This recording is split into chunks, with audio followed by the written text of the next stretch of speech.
ആഭ്യന്തര യുദ്ധം രൂക്ഷമായ യമനിൽ നിന്നും വിദഗ്ധ ചികിത്സയ്ക്കായി 50-അംഗ സംഘം ഇന്ത്യയിൽ. ഡൽഹി റോക്ക്ലാൻഡ് ആശുപത്രിയിലാണ് യമനി സംഘം ചികിത്സ തേടുന്നത്. ഇത്രയധികം വിദേശികളടങ്ങുന്ന സംഘത്തിന് ഇതാദ്യമായാണ് ഇന്ത്യയിൽ ചികിത്സ ഒരുക്കുന്നത്.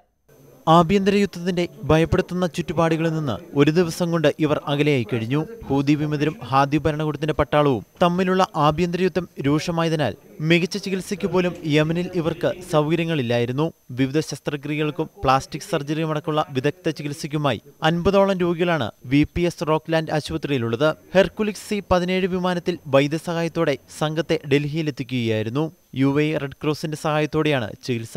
ഒരു മാസത്തോളം നീണ്ടു നിൽക്കുന്ന ചികിത്സയ്ക്ക് ശേഷമായിരിക്കും ഇവർ നാട്ടിലേക്ക് തിരിക്കുക.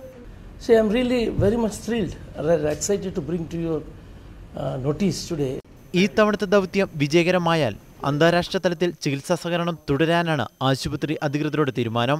ഹാദി ഭരണകൂടത്തിന്റെ പിന്തുണ നൽകുന്ന സൗദി, UAE അടക്കമുള്ള അറബ് രാജ്യങ്ങളാണ് മികച്ച ചികിത്സ നൽകാനുള്ള പദ്ധതിക്ക് പിന്നിൽ. ഈ രാജ്യങ്ങളുമായി മികച്ച ബന്ധം പുലർത്തുന്ന ഇന്ത്യ മെഡിക്കൽ വിസ അനുവദിക്കാനുള്ള നടപടികൾ വേഗത്തിലാക്കിയത് രോഗികൾക്ക് ആശ്വാസമായി.